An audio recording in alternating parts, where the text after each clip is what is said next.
সালে ইমাম মাহদির আগমন। সত্যি কি শুক্রবার রাতে তার আবির্ভাব হবে? আসসালামু আলাইকুম ওয়া রাহমাতুল্লাহ। প্রিয় দর্শক, ইমাম মাহদির আত্মপ্রকাশ কবে হবে, এই বিষয়টি নিয়ে প্রত্যেক যুগেই চলছে নানা রকম ভবিষ্যৎবাণী। যদিও নির্দিষ্ট সময়টি আল্লাহ ছাড়া আর কেউ জানেন না, তারপরেও কেবলমাত্র সতর্কতার জন্য ইমাম মাহদির আগমনের কাছাকাছি সময়ে ও কিছু আলামত নিয়ে আলোচনা করতে চাই। কারণ হাদিসের যথার্থতা অথবা সঠিক ব্যাখ্যা না জানার কারণে কেউ কেউ মনে করেন কয়েক বছরের মধ্যেই হয়তো ইমাম মাহদির আগমন হবে। আবার কেউ কেউ মনে করেন ইমাম মাহদির আগমন আরো শত শত বছর পরে হবে। যদিও এর কোনোটাই সঠিক নয়, তবে বর্তমানে ইমাম মাহদি আত্মপ্রকাশের কোনো কোনো আলামত কাকতালীয়ভাবে মিলেও যাচ্ছে। আবার এখনও কিছু আলামত এখনও বাস্তবায়নের বাকি রয়েছে। তাই এই পরিস্থিতিতে আজ আমরা এ বিষয়ে বিস্তারিত আলোচনা করতে চাই। তুর্কি খিলাফত ধ্বংস। প্রিয় দর্শক, ইমাম মাহদি আগমনের সময় নিয়ে বেশ কিছু আলামত জানা যায়। যেমন হযরত আবু কুবাইল রহমতুল্লাহি আলাইহি হতে বর্ণিত, তিনি বলেন ১০৪ বছর পর মাহদির উপর মানুষ ভিড় করবে। ইবনে লাহিয়া বলেন উক্ত হিসাবটা আজমি তথা অনারবি হিসাব মতে, আরবি হিসাব মতে নয়। আমরা সবাই জানি তুর্কি খিলাফত আনুষ্ঠানিকভাবে ১৯২৪ সালে বিলুপ্ত করা হয়েছিল। সুতরাং ১৯২৪ যোগ ১০৪ সমান ২০২৮ সাল। এই হিসাবে ইমাম মাহদির ২০২৮ সালে আবির্ভাব হওয়ার কথা। কারণ একমাত্র তুর্কি খিলাফত হল আজমি বা অনারবি খিলাফত। এছাড়া ৪ খলিফার খিলাফত বা খিলাফতে রশিদা, উমাইয়া খিলাফত, আব্বাসীয় খিলাফত, ফাতেমীয় খিলাফত সবগুলোই আরবদের মাধ্যমে প্রতিষ্ঠিত। তাই আজমি খিলাফত অবসানের ১০৪ বছর পর ইমাম মাহদির খিলাফত প্রতিষ্ঠিত হলে তার হাতে বায়াত গ্রহণ করার জন্য মানুষের ভিড়ের কথা বলা হয়েছে। ১৫ই রমজানের বিকট শব্দ। হযরত ফিরোজ দাইলামি বর্ণনা করেন, কোন এক রমজানে আওয়াজ আসবে। সাহাবীগণ জিজ্ঞাসা করলেন, হে আল্লাহর রাসূল, রমজানের শুরুতে নাকি মাঝামাঝি সময় নাকি শেষ দিকে? নবীজি সাল্লাল্লাহু আলাইহি সাল্লাম বলেন, না, বরং রমজানের মাঝামাঝি সময়, ঠিক মধ্য রমজানের রাতে। শুক্রবার রাতে আকাশ থেকে একটা শব্দ আসবে। সেই শব্দের প্রচণ্ডতায় ৭০,০০০ মানুষ সংজ্ঞা হারিয়ে ফেলবে আর ৭০,০০০ বধির হয়ে যাবে। সৌদি আরবের ক্যালেন্ডার অনুযায়ী ১৫ই রমজানের শুক্রবার হয় ১৪৪৯ হিজরি বা ১১ ফেব্রুয়ারি ২০২৮ সালে। রমজান মাস শুরু হবে শুক্রবারে। হযরত আব্দুল্লাহ ইবনে মাসউদ রাদিয়াল্লাহু তাআলা আনহু সূত্রে বর্ণিত, তিনি বলেন, কোন এক রমজানে অনেক ভূমিকম্প হবে। যে বছর শুক্রবার রাতে রমজান মাস শুরু হয়, তারপর মধ্য রমজানে ফজরের নামাজের পর আকাশ থেকে বিকট শব্দে আওয়াজ আসবে। তখন তোমরা সবাই ঘরের দরজা জানালা সব বন্ধ করে রাখবে আর সবাই সুবহানাল কুদ্দুস, সুবহানাল কুদ্দুস, রাব্বুনাল কুদ্দুস তেলাওয়াত করবে। সৌদি আরবের ক্যালেন্ডার অনুযায়ী পহেলা রমজান শুক্রবার ১৪৪৯ হিজরি বা ২৮ জানুয়ারি ২০২৮ সাল হয়। আশুরা বা ১০ মুহররম শনিবার হবে। ইমাম বকির রহমতুল্লাহি আলাইহি বলেন, যদি দেখো আশুরার দিন বা ১০ম মুহররম শনিবার হয়, ইমাম কাইম অর্থাৎ মাহদি মাকামে ইব্রাহিম ও কাবার মধ্যখানে দাঁড়িয়ে থাকেন, তখন হযরত জিবরাইল আলাইহিস সালাম তার পাশেই দাঁড়িয়ে থাকবেন এবং মানুষকে ডাকবেন তাকে বায়াত দেওয়ার জন্য। সৌদি আরবের ক্যালেন্ডার অনুযায়ী ১০ মুহররম শনিবার ১৪৫০ হিজরি বা ৩ জুন ২০২৮ সাল হয়। জিবরাইল আলাইহিস সালামের আহ্বান। হযরত আবু বসরির রহমতুল্লাহি আলাইহি থেকে বর্ণিত, তিনি বলেন, আমি আবু আব্দুল্লাহ আস-সাদিক অর্থাৎ হযরত জাফর সাদিক রহমতুল্লাহি আলাইহিকে জিজ্ঞাসা করলাম, কখন আল কায়েম তথা ইমাম মাহদির আবির্ভাব হবে? তিনি বললেন, আহলে বাইত তথা রাসূলুল্লাহ সাল্লাল্লাহু আলাইহি ওয়াসাল্লামের বংশধরদের জন্য কোনো নির্দিষ্ট সময় উল্লেখ নেই। তবে ইমাম মাহদির আবির্ভাবের পূর্বে ৫টি বিষয় ঘটবে। যেমন আকাশ থেকে আহ্বান ভেসে আসবে, সুফিয়ানির উত্থান হবে, খোরাসানে বাহিনীর আত্মপ্রকাশ হবে, নিরপরাধ মানুষকে ব্যাপক হারে হত্যা করা হবে এবং বাইদার প্রান্তে মরুভূমিতে একটি বিশাল বাহিনী ধ্বংস হবে। ইমাম মাহদির আবির্ভাবের পূর্বে ২ ধরনের মৃত্যু দেখা দেবে, শ্বেত মৃত্যু এবং লাল মৃত্যু। শ্বেত মৃত্যু হল দুর্ভিক্ষের কারণে মৃত্যু, যা মহান মৃত্যু। আর লাল মৃত্যু হল তরবারি বা যুদ্ধের কারণে মৃত্যু। আর আকাশ থেকে হযরত জিবরাইল আলাইহিস সালাম ইমাম মাহদির নাম ধরে আহ্বান করবেন ২৩ রমজান শুক্রবার রাতে। সৌদি আরবের ক্যালেন্ডার অনুযায়ী ২২ রমজান শুক্রবার, কিন্তু যেহেতু আরবি মাস সন্ধ্যা থেকে হিসাব করতে হয়, তাই শুক্রবার রাত ২৩ রমজান হবে ১৪৪৯ হিজরি বা ১৮ ফেব্রুয়ারি ২০২৮ সাল। চন্দ্রগ্রহণ ও সূর্যগ্রহণ। মোহাম্মদ ইবনে আলী ইবনে আল হানাফিয়াহ রহমতুল্লাহ আলাইহি বলেন, যতক্ষণ পর্যন্ত আকাশ ও পৃথিবী থেকে দুটি বিষয় না ঘটবে ততদিন পর্যন্ত মাহদী আগমন হবে না। প্রথমটি হলো রমজানের প্রথম রাতে চন্দ্রগ্রহণ, আর দ্বিতীয়টি হলো মধ্য রমজানের সূর্যগ্রহণ। পহেলা রমজান রবিবার 1448 হিজরি বা 7 ফেব্রুয়ারি 2027 সালে সূর্যগ্রহণ ঘটবে এবং 14 রমজান শনিবার 1448 হিজরি বা 20 ফেব্রুয়ারি 2027 চন্দ্রগ্রহণ ঘটবে। এখানে আরো উল্লেখ করা প্রয়োজন যে 2026 সালেও রমজান মাসে 2 বার চন্দ্রগ্রহণ ও সূর্যগ্রহণ হবে। আবু হুরায়রা রাদিয়াল্লাহু তাআলা আনহুর উক্তি। হযরত আবু হুরায়রা রাদিয়াল্লাহু তাআলা আনহু বলেন, 1400 হিজরির পর 2 দশক বা 3 দশক পর ইমাম মাহদীর আগমন হবে।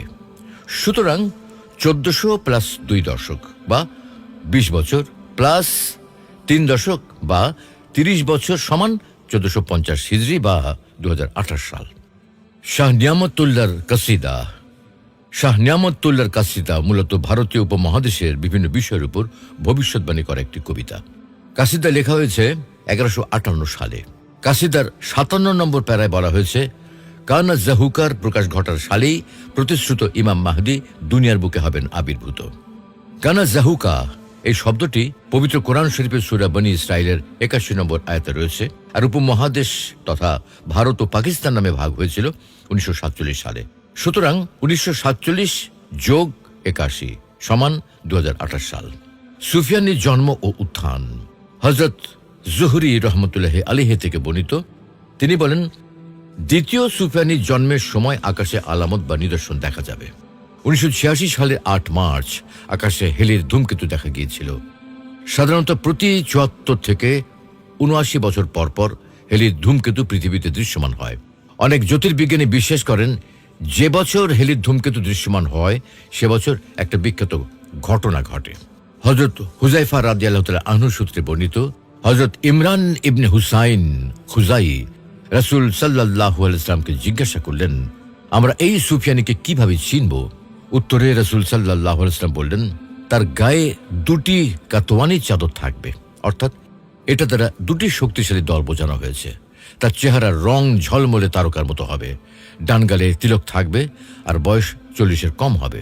সুতরাং 1986 যোগ 40 সমান 2026 সাল, অর্থাৎ 2026 সালের পূর্বেই সুফিয়ানির উত্থান হবে। ফোরাত নদীর তীরে সোনার পাহাড় ভেসে ওঠা।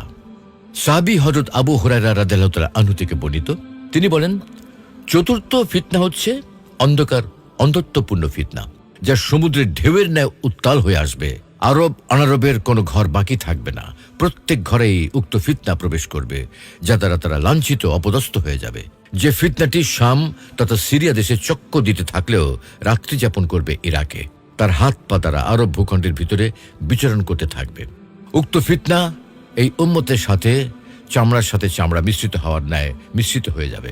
তখন বালা মুসিবত এত ব্যাপক ও মারাত্মক আকার ধারণ করবে, যা দ্বারা মানুষ ভালো খারাপ কিছুই নির্ণয় করতে সক্ষম হবে না। ওই মুহূর্তে কেউ উক্ত ফিতনা থামানোর সাহসও রাখবে না। একদিকে একটু শান্তি সুবাতাস বইলেও অন্যদিকে তীব্র আকার ধারণ করবে। মানুষ সকালবেলা মুসলমান থাকলেও সন্ধ্যা হতে হতে সে আবার কাফেরও হয়ে যাবে। উক্ত ফিতনা থেকে কেউ বাঁচতে পারবে না, কিন্তু ওই লোক বাঁচতে পারে যে সমুদ্রের ডুবন্ত ব্যক্তির ন্যায় করুণ সুরে আকুতি জানাতে থাকে। সেটা প্রায় 12 বছর পর্যন্ত স্থায়ী থাকবে। এক পর্যায়ে সকলের কাছে সবকিছু স্পষ্ট হয়ে উঠবে। ইতোমধ্যে ফোরাত নদীতে স্বর্ণের একটি পাহাড় প্রকাশ পাবে, যা দখল করার জন্য সকলে যুদ্ধে জড়িয়ে যাবে এবং প্রতি 9 জনের 7 জন মারা পড়বে। অনেকের মতে চতুর্থ ফিতনা হলো সিরিয়ার যুদ্ধ, যা শুরু হয়েছিল 2011 সালে। সেটা 12 বছর স্থায়ী থাকবে। তারপর ফোরাত নদীর তীরে সোনার পাহাড় ভেসে উঠবে। সুতরাং 2011 যোগ 12 সমান 2023 সাল। এখানে উল্লেখ করা প্রয়োজন, ফোরাত নদীর তীরে সোনার পাহাড় দখলকে কেন্দ্র করে যুদ্ধের পরপরই ইরাকের কুফা তথা মসুল নগরীতে কালো পতাকাবাহী দলের উপর গণহত্যা সংঘটিত হবে। তারপরেই খোরাসানের কালো পতাকাবাহী বাহিনীর আত্মপ্রকাশ হবে। হযরত ইবনুল হানাফিয়াহ রহমতুল্লাহ আলাইহি থেকে বর্ণিত, খোরাসান থেকে কালো ঝান্ডাবাহী দল এবং শুয়াইব ইবনে সালেহ ও ইমাম মাহদীর আত্মপ্রকাশ এবং ইমাম মাহদীর হাতে ক্ষমতা আসা 72 মাস বা 6 বছরের মধ্যে সংঘটিত হবে। সুতরাং ইমাম মাহদীর হাতে খিলাফতের ক্ষমতা যাবে 2023 যোগ 6 সমান 2029 সাল, অর্থাৎ 2029 সালের পূর্বেই মাহদীর হাতে রাজত্ব যাবে। পবিত্র কাবা শরীফে হত্যাকাণ্ড। 1400 হিজরিতে ইমাম মাহদিকে কেন্দ্র করে লোকজন জড়ো হবে, অর্থাৎ 1400 হিজরি বা 1979 সাল। 1979 সালে হজের সময় জুহাইমান আল কুতাইবি নামে এক ব্যক্তি তার শ্যালককে ইমাম মাহদি হিসেবে পরিচিত করে পবিত্র কাবা শরীফ 15 দিন অবরুদ্ধ করে রাখে। তারপর পাকিস্তান ও ফ্রান্সের সেনাবাহিনীর সহায়তায় তাদেরকে হত্যা করা হয়।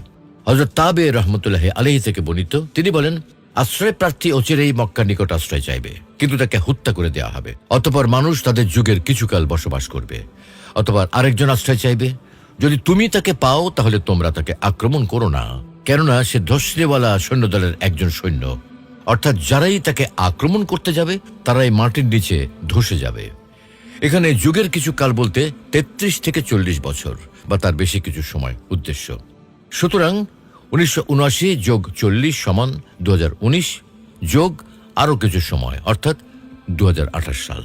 সুপ্রিয় দর্শক, এতক্ষণ ধরে যে সূত্রগুলোর উদ্ধৃতি উল্লেখ করা হয়েছে সেগুলো অত্যন্ত জয়ীফ বা দুর্বল অথবা শিয়া বর্ণনার উপর নির্ভরশীল। আবার কোনটা জয়ীফ না হলেও তার ভিত্তিতে যেভাবে হিসেব নিকেশ করা হয়েছে বা যেভাবে অঙ্ক কষে 2028 সাল নির্ধারণের চেষ্টা করা হয়েছে তা মন গড়া বলে মনে হয়। এগুলোর আলোকে অনেকে ইমাম মাহদির আগমনের সম্ভাব্য সময়কাল নির্ধারণের চেষ্টা করেন, একটা উত্তেজনাকর পরিস্থিতি তৈরির চেষ্টা করেন। তবে এইসব চেষ্টা সাম্প্রতিক বা একেবারে নতুন কিছু নয়, বরং যুগে যুগে অনেকেই এসব চেষ্টা চালিয়েছেন। ইতিহাস সাক্ষ্য দিচ্ছে, রাসূল করিম সাল্লাল্লাহু আলাইহি ওয়াসাল্লামের ইন্তেকালের পর এই পৃথিবীতে ইমাম মাহদি হওয়ার দাবিদার বহু লোকের আবির্ভাব ঘটেছে এবং ঘটছে। প্রকৃত মাহদির আত্মপ্রকাশের পূর্বে বহু লোক মিথ্যা মাহদি সেজে মানুষের মধ্যে অশান্তি সৃষ্টি করছে, যার মধ্যে মির্জা গোলাম আহমেদ কাদিয়ানি, সিরিয়ার এক বিভ্রান্ত যুবক, বাংলাদেশের এক লোক, দক্ষিণ ইয়েমেনের এক বস্ত্র ব্যবসায়ী, ইরানের একজন শিয়া নেতা এবং 1400 হিজরির শুভ লগ্নে পবিত্র কাবা গৃহ দখলকারী এক মোহাম্মদ নামধারী যুবক মাহদি রূপে আত্মপ্রকাশ করেছিল। কিন্তু তাদের কারোরই পরিণাম সুখের হয়নি। মির্জা গোলাম আহমেদ কাদিয়ানি পায়খানায় পড়ে প্রাণ হারায়। সিরিয়ার বিভ্রান্ত যুবকটিকে বিষাক্ত বিচ্ছু কামড়িয়ে হত্যা করে। বাংলাদেশের লোকটি পেশাব পায়খানা চাটতে চাটতে মৃত্যুমুখে পতিত হয়। বস্ত্র ব্যবসায়ীটি বন্য কুকুরের আক্রমণে মারা যায়। শিয়া নেতা গুলিবিদ্ধ হয়ে মারা গেছে বলে শোনা যায়। অনুরূপভাবে ভণ্ড নবী দাবিদার গণের পরিণাম অত্যন্ত ভয়াবহ ও মর্মন্তুদ হয়েছিল। আসলে ইমাম মাহদি অর্থাৎ একজন সত্য ন্যায়ের উপর প্রতিষ্ঠিত মুসলিম শাসক কিয়ামতের পূর্বে আগমন করবেন।